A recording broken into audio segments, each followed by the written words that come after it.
Je fais une petite démonstration simple. Quand le président passe, il y a gyrophare, il y a motard et puis il y a cortège. Quand on convoie les prisonniers, c'est la même chose. Il y a gyrophare, il y a motard et puis il y a cortège. Président, sa voiture est blindée. Prisonnier aussi, sa voiture est blindée.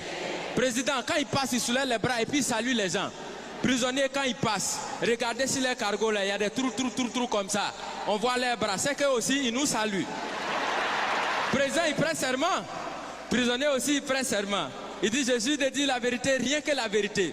Président, il prend serment où? Au palais présidentiel. Prisonnier, il prend serment où? Au palais de justice. Chacun a son palais.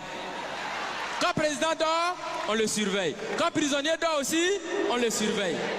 Président, il a sa garde spéciale qu'on appelle garde républicaine. Prisonnier aussi, il a sa garde spéciale qu'on appelle garde pénitentiaire.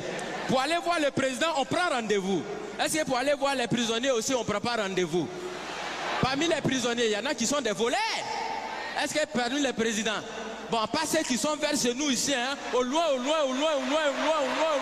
là-bas, là.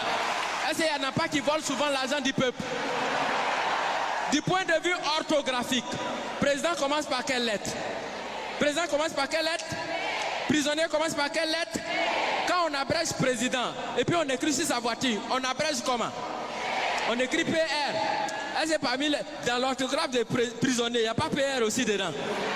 Donc ça veut dire quand tu regardes très bien, tu as l'impression que président et puis prisonnier, on dirait que les deux ils sont quelque part même chose. Tu as l'impression que chacun est assis à la place de son camarade.